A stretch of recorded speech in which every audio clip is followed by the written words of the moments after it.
जय हिंद दोस्तों लेकर के आ गए हैं बहुत ही महत्वपूर्ण वेरी वेरी आईएमपी पर्यावरण के टॉप 30 प्रश्न जो कि आपकी परीक्षा के लिए एक प्रश्न बहुत उपयोगी छांट करके ये प्रश्न लाए हैं। तो दोस्तों मेरा निवेदन है कि एक एक प्रश्न का आप कमेंट में बहुत अच्छे से उत्तर देना और अपनी तैयारी को मजबूत बनाना और दृढ़ करना।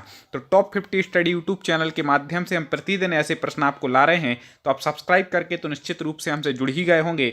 ना किया हो तो एक बार तुरंत सब्सक्राइब पर क्लिक कर दें और अपने एग्जाम की तैयारी को मजबूत करें, प्रतिदिन ऐसे ही स्टडी करें। तो चलिए शुरुआत करते हैं आज के प्रश्नों की। उत्तर बताने के लिए आप तैयार हो जाइए। चैनल को सब्सक्राइब आपने कर लिया है, अब शुरू करते हैं। पर्यावरण से अभिप्राय उन समस्त खाली स्थान से है जिनका प्रत्यक्ष प्रभाव मानव पर पड़ता है। ठीक है, अभी 4 ऑप्शन दिए, आपको उत्तर बताना है, मैं भी बताऊंगा। कम समय आपको मिलेगा लेकिन पूरा काम अपन को करना है। दोस्तों आज सीटेट का ही पेपर था, बहुत सारे मित्रों ने बताया सर आपने जो ऐसे पर्यावरण के बीच बीच में प्रश्न दिए बहुत अच्छे महत्वपूर्ण रहे और कई प्रश्न बिल्कुल सेम के सेम फंसे हैं। तो मैं चाहता हूं कि ऐसे ही आप हमारे इन प्रश्नों पर निरंतर अभ्यास करते रहें और आपकी तैयारी मजबूत हो। तो आपको बता दें कि पर्यावरण से अभिप्राय उन शक्तियों, प्रक्रियाओं तथा तथ्यों से है जिनका प्रत्यक्ष प्रभाव मानव पर पड़ता है। अगला है, पर्यावरण के खालिस्तान घटक परस्पर क्रिया द्वारा जैव मंडल की रचना करते हैं। किसकी कौन सी क्रिया के द्वारा करते हैं जल्दी से बता। तो आपको बता दें कि पर्यावरण के जैव और अजैव दोनों घटक परस्पर क्रिया के द्वारा क्या करते हैं, जैव मंडल की रचना करते हैं। तो ए और बी इसका उत्तर ठीक हो जाएगा। हमारे बताने से पहले आप कमेंट कर दीजिए, अपनी तैयारी का अंदाजा लगाइए भी आप में 30 में से कितने बन रहे हो, कमेंट में जरूर बताएं करें।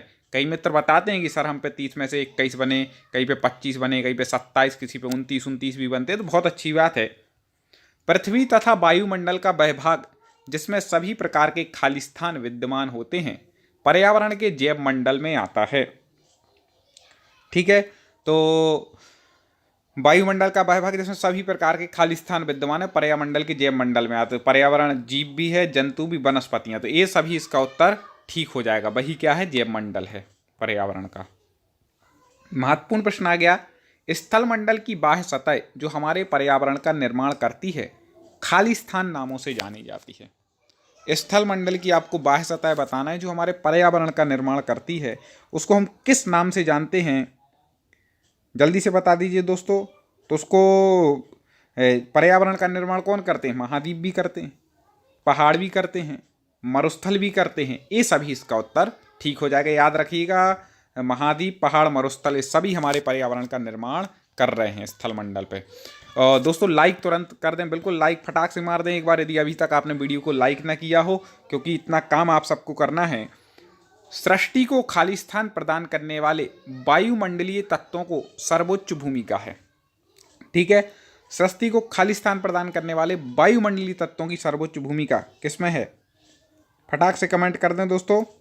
आज सीटेट में ऐसे ही प्रश्न हमारे फंसे हैं, तो मैं चाहता हूं अगला जो भी आप एग्जाम दे रहे हैं आपके बिल्कुल पेपर में ऐसे ही पेपर में क्वेश्चन आ जाए, बस मुझे इससे ज़्यादा कुछ नहीं चाहिए।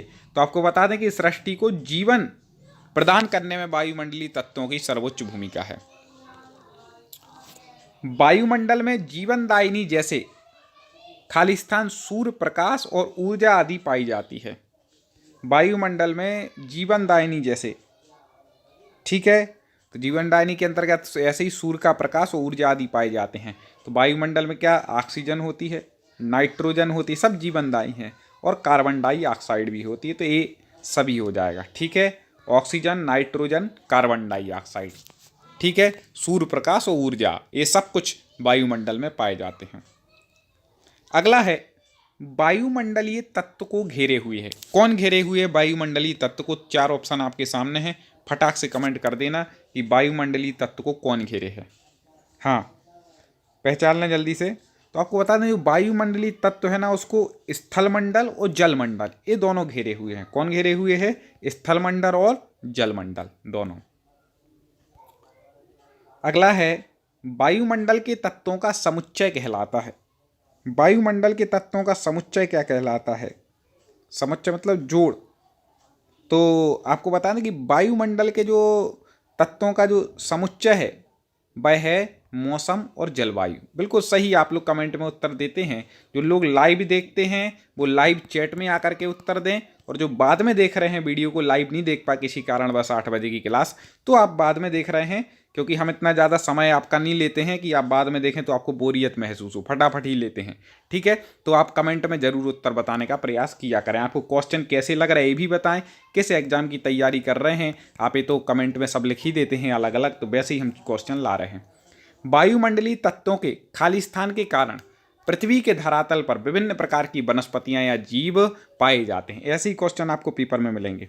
तो आपको बता दें कि वायुमंडलीय के तत्वों में कैसे वनस्पतियां जीव पाए जाते हैं धरातल पर, तो असमान वितरण के कारण पृथ्वी के धरातल पर विभिन्न प्रकार की, आपने देखा होगा कई प्रकार के वृक्ष हैं, एक जैसे वृक्ष नहीं है, सब अलग अलग प्रकार के, जीव भी अलग अलग प्रकार के। क्यों? क्योंकि असमान वितरण के कारण पृथ्वी और धरातल पर विभिन्न प्रकार के वनस्पतियां पाई जाती हैं। अगला है, खाली स्थान द्वारा मानव अपने पर्यावरणीय ज्ञान में वृद्धि करता है। किसके द्वारा मानव अपने पर्यावरणीय ज्ञान में वृद्धि करेगा? दो ऑप्शन दिए हैं, जांच और भूल। अगला ऑप्शन है जांच एवं भूल विधि दोनों के द्वारा, या फिर उपर्युक्त में से कोई नहीं। तो जल्दी से 4 ऑप्शन में से आप छांट लीजिए, हमने एक साथ कर दिए चारों ऑप्शन। तो आपको बता दें कि सी उत्तर इसका ठीक हो जाएगा, जांच एवं भूल के द्वारा व्यक्ति क्या करता है? पर्यावरणीय ज्ञान में वृद्धि करता है, और ये विधि अच्छी भी है। अन्य जीवों के समान खाली स्थान भी पर्यावरण का एक अंग है। ठीक है, अन्य जीवों के समान खाली स्थान भी पर्यावरण का एक अंग है। क्या है? अन्य जीव तो हैं ही, ठीक है, पेड़ पौधे जीव जंतु ये तो हैं ही पर्यावरण के अंग, लेकिन एक और इन 4 में से भाई क्या है? वह है मानव। ये भी पर्यावरण का एक अंग है, अपन भी अंग है। अगला है, निम्न में से किसके अनुसार पर्यावरण वह बाह्य शक्ति है जो हमें प्रभावित करती है? किसने कहा कि पर्यावरण वह बाह्य शक्ति है जो हमें प्रभावित करती है? तो आपको बता दें, एक कथन है, हाँ, ईजे रॉस का। किन महोदय का है? ईजे रॉस का। क्योंकि कथन के अनुसार भी 1-2 प्रश्न आते हैं, तो महत्वपूर्ण कथन ले लिए जिनके पूछे जाते हैं। ठीक है, तो ऐसे पर्यावरण में वह सब कुछ है, ये महत्वपूर्ण कथन है, वेरी वेरी आईएमपी। जिसको वेरी आईएमपी बोले मतलब वो समझ लेना कि पेपर में नज़दीक है, बिल्कुल महत्वपूर्ण है। तो पर्यावरण वह सब कुछ है जो किसी जीव या वस्तु को चारों ओर से घेरे रहता है और उसे प्रत्यक्ष रूप से प्रभावित करता है। यह कथन किसका है? जल्दी से बता दीजिए, यह कथन किसका है? इन 3 में से ही उत्तर है, चौथा ऑप्शन दिखाने की जरूरत नहीं। चलो, एक ऑप्शन भी कम हो गया। अब बताओ दोस्तों, आपने सुना हो कि पर्यावरण वह सब कुछ है जो किसी जीव या वस्तु को चारों ओर से घेरे रहता। परिधन आवरण का अर्थ क्या होता है? पर्यावरण। परि मतलब चारों ओर से, आवरण यही क्या है? पर्यावरण है। तो यहाँ पर जो पूछ रहा है कि पर्यावरण सबको जो चारों ओर से घेरे उसे प्रत्यक्ष रूप से प्रभावित भी करता है। तो यह जो कथन आपको बता दें कि यह कथन है गिसबर्ट का। किसका है? गिसबर्ट का। आगे देखें दोस्तों, एक और निवेदन, आपने पिछले वीडियो हमारे ना देखे हों, ऐसे ही वीडियो हैं सेम, ऐसे ही इससे अच्छे और ऐसे ही प्रश्न हैं, तो आप हमारे पर्यावरण की प्लेलिस्ट में जा करके देख सकते हैं। सबसे बेस्ट आप सर्च करेंगे यूट्यूब पर टॉप 50 स्टडी, आप यूट्यूब पर टॉप 50 स्टडी सर्च करेंगे, क्रम से आपको हमारे वीडियो मिलेंगे। आपके तैयारी के हिसाब से सभी सब्जेक्ट की आपको वीडियो मिल जाएंगे, तो आप जरूर करें। चाहे आप संस्कृत पढ़ रहे हो, चाहे हिंदी की तैयारी कर रहे हो, चाहे बाल विकास की, चाहे मैथ्स की, चाहे सोशल साइंस की, आप जो भी तैयारी कर रहे हैं आपको वीडियो मिलेंगे और ऐसे ही महत्वपूर्ण क्वेश्चन मिलेंगे। तो पर्यावरण व्यक्ति के खाली स्थान स्वास्थ्य को प्रभावित करता है। कौन से स्वास्थ्य को प्रभावित करता है? पर्यावरण कौन सा स्वास्थ्य प्रभावित होगा? शारीरिक स्वास्थ्य। ठीक है, अब देखें पर्यावरण खाली स्थान प्रकार का होता है। जल्दी से बता दीजिए पर्यावरण कितने प्रकार का है? तो आपको बता दें कि पर्यावरण 2 प्रकार का होता है। मैं एक पीडीएफ में ये आ चुका है 2 प्रकार कौन कौन से, तो मैं चाहूँगा कमेंट में आप उत्तर बताइए। नहीं बनेगा तो अगले वीडियो में बता दूंगा, लेकिन अभी आप कमेंट में उत्तर दीजिए पर्यावरण 2 प्रकार का कौन सा है। तो बता दीजिए 2 प्रकार का, लेकिन कौन से 2 प्रकार हैं उनके नाम जल्दी से लिख दीजिए। भौतिक पर्यावरण को खाली स्थान पर्यावरण भी कह सकते हैं, एक तो आई लगता है। तो भौतिक पर्यावरण को खाली स्थान पर्यावरण भी कहते हैं। तो भौतिक पर्यावरण को कहते हैं प्राकृतिक पर्यावरण। ठीक है, प्राकृतिक पर्यावरण कहते हैं भौतिक पर्यावरण को। ठीक है, अगला देख ले, जैविकीय पर्यावरण को खाली स्थान भागों में बांटा जा सकता है। जैविकीय पर्यावरण उसको कितने भागों में बांटा जा सकता है? ये ऑप्शन दिए हैं, तो आपको बता दें कि जैविकीय जो पर्यावरण है उसको उत्पादक में भी बांटते हैं, उपभोक्ता और विनाशक, तीनों में। तो ये तीनों इसका उत्तर ठीक हो जाएगा क्या, जैविकीय पर्यावरण। दोस्तों उम्मीद है प्रश्न आपको पसंद आ रहे होंगे। चैनल को तो सब्सक्राइब कर ही लिया होगा, साथ में वीडियो को लाइक कर लिया होगा। प्राकृतिक पर्यावरण के खाली स्थान मुख्य घटक हैं। प्राकृतिक पर्यावरण के आपको घटक बताना है, तो आपको बता दें प्राकृतिक पर्यावरण के घटक एक पानी है, हवा भी है, भूमि भी है, तीनों हैं। ठीक है, कुछ सरल क्वेश्चन है, कुछ कठिन है, पेपर भी ऐसे ही आता है। खालिस्तान हमारे प्राकृतिक पर्यावरण के अंग हैं। प्राकृतिक पर्यावरण के अंग कौन कौन से महत्व, देखो आप क्वेश्चन को अच्छे से पढ़ा करें। ठीक है, खालिस्तान हमारे प्राकृतिक पर्यावरण के अंग हैं, तो आपको बता दें प्राकृतिक पर्यावरण के अंग कौन है, पेड़ पौधे हैं प्राकृतिक पर्यावरण के अंग। पर्यावरण प्रदूषण के मुख्य घटक हैं। पर्यावरण प्रदूषण किन कारणों से होता है, उसके घटक आपको बताना है। तो आपने बचपन से ही पढ़े होंगे पर्यावरण पर, जब आप निबंध लिखते थे कि यह जल प्रदूषण हो रहा है, उद्योगों से निकलने वाली जो मतलब गंदे वो पानी है उस कारण से, वायु प्रदूषण हो रहा है, ठीक है, हवा वो निकल रही है धुआं, और ध्वनि प्रदूषण हो रहा है। तो ये सभी इसका उत्तर हो जाएगा। पर्यावरण बचपन में पढ़ी है, लेकिन अच्छे से नहीं पढ़ी है, याद नहीं रहा, बचपन का भूल गए, इसलिए आज फिर पढ़नी पड़ रही है। ठीक है, कॉम्पिटिटिव एग्जाम के लिए, नहीं तो कोई ज़रूरी नहीं थी, लेकिन अपन ने बचपन में इतने अच्छे से नहीं पढ़ी होगी भाई कि आज फिर पढ़नी पड़ रही, जब पता नहीं था कि कितनी काम में भी आएगी। तो वायु प्रदूषण की समस्या खालिस्तान प्रदूषण से भी अधिक जटिल है। जो वायु प्रदूषण की समस्या है वो किस प्रदूषण से भी ज़्यादा जटिल है। तो आपको बता दें कि वह सबसे जटिल जो वायु प्रदूषण की समस्या है, लेकिन किस प्रदूषण, जल प्रदूषण से भी ज़्यादा जटिल है। जल प्रदूषित हो रहा है, लेकिन वायु तो और ज़्यादा दिक्कत है भैया। वायु प्रदूषण के कारण क्या होगा, दिल्ली में आप सब लोग देखते हैं न्यूज़ पे क्या स्थिति है वायु प्रदूषण के कारण। शिक्षा द्वारा खालिस्तान की शिक्षा अध्यापक के सहयोग के बिना दी ही नहीं जा सकती। कौन सी शिक्षा है जो अध्यापक के सहयोग के बिना नहीं दी जा सकती। इन तीन शिक्षाएं यहाँ पर दी हैं, एक तो ऑप्शन में से कोई नहीं है, फटाक से आप उत्तर बता दीजिए दोस्तों।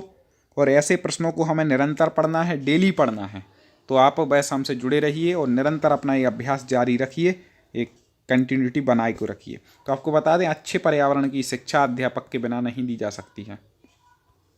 स्वास्थ्य विज्ञान के अंतर्गत शुद्ध जल का महत्व व अशुद्ध जल से उत्पन्न रोगों का अध्ययन किया जाता है। जल्दी बता दें यह कथन कैसा है। तो स्वास्थ्य विज्ञान के अंतर्गत शुद्ध जल का महत्व व अशुद्ध जल से उत्पन्न रोगों का अध्ययन किया जाता है, यह अनिश्चित है, निश्चित नहीं है कि ऐसा ही है। ठीक है, ऐसा।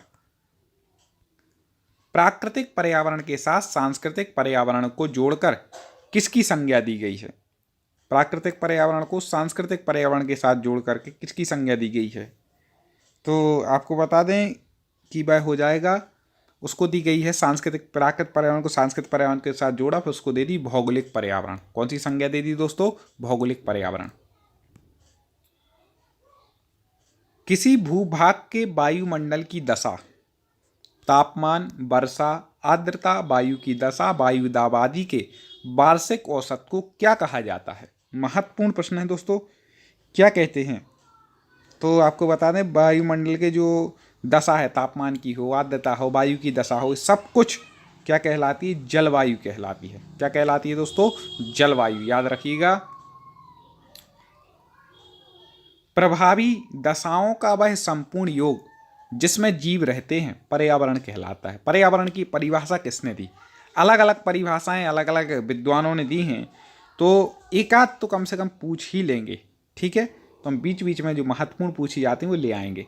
तो प्रभावी दशाओं का वह संपूर्ण योग जिसमें जीव रहते हैं, पर्यावरण की परिभाषा आपको बता दें कि यह जो पर्यावरण की परिभाषा वह दी थी टांसले महोदय ने। किन्होंने दी थी, टांसले ने क्या कहा कि भाई संपूर्ण योग जिसमें जीव रहते हैं वही क्या है, पर्यावरण है। निम्न में से पर्यावरण को प्रदूषित करने वाला मुख्य प्रदूषक, वेरी वेरी आईएमपी, पर्यावरण को प्रदूषित करने वाले इनमें से कौन सा जो है मुख्य प्रदूषक है, सबसे मेन है जो पर्यावरण को प्रदूषित करता है। तो आपको बता दें कि कार्बन डाइऑक्साइड नहीं करता, कार्बन मोनोऑक्साइड भी नहीं है प्रमुख प्रदूषक, और सल्फर डाइऑक्साइड ही प्रमुख प्रदूषक नहीं है। तो उपर्युक्त में से कोई नहीं इसका उत्तर हो जाए। कई बार लोग ये तो कभी लगाते नहीं, मैंने देखा। इसकी जगह उपर्युक्त सभी हो तो कई लोग, हर लोग तुक्का लगा देंगे, लेकिन उपर्युक्त में से कोई नहीं, बहुत कम लगाते हैं। वो ही लगाते हैं जिनको परफेक्ट पता हो। तो इसका उत्तर क्या हो जाएगा? मुख्य प्रदूषक ये तीनों नहीं है, डी उत्तर इसका ठीक हो जाएगा।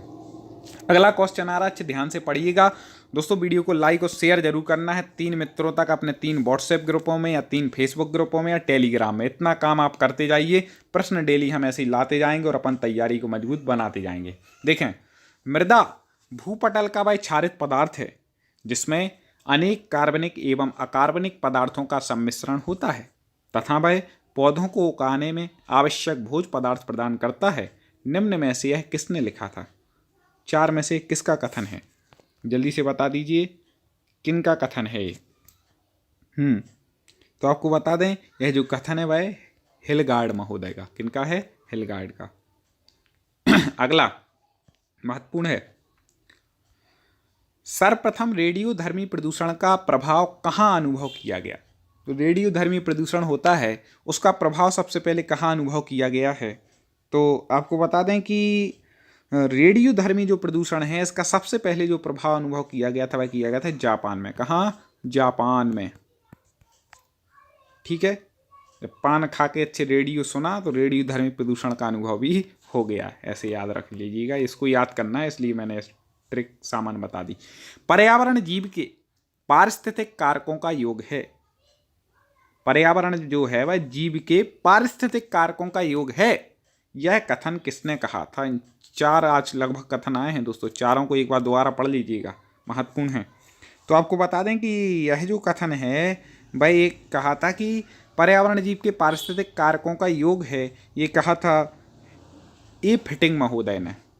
ठीक है, ए फिटिंग महोदय ने क्या कहा कि पर्यावरण पारिस्थितिक कारकों का योग है। इस प्रकार से दोस्तों आज के प्रश्नों पर चर्चा की। कल फिर हम ऐसे ही प्रश्न लाएंगे। डेली आपको मैंने कहा था कि 10 से 15 मिनट निकालिए और आपकी पर्यावरण में से 30 में से हम 30 का जो लक्ष्य लेकर के चल रहे हैं, या जिसके और ज़्यादा के भी आते हैं किसी एग्जाम में, तो उतने नंबर आपको परफेक्ट मिलने वाले हैं, इसमें कोई दो मत नहीं है। बस आपको डेली 15 मिनट दे करके यदि आपको एक अच्छी जॉब मिलती है तो मैं चाहता हूं कि 24 घंटे में आपके इन 15 मिनटों का सदुपयोग होगा और निश्चित रूप से आपकी तैयारी मजबूत बनेगी, सुदृढ़ होगी और आप परीक्षा में सफलता भी प्राप्त करेंगे। तो चलिए अगले वीडियो में पुनः चर्चा करेंगे, जुड़े रहिए। और पर्यावरण की प्लेलिस्ट मैंने देखो स्क्रीन पर दे दी है, आप इस पर क्लिक कर लीजिए और हमारे जो पिछले वीडियो अपलोड हुए हैं वो देख लीजिए। तो चलिए मुलाकात करेंगे। जय हिंद।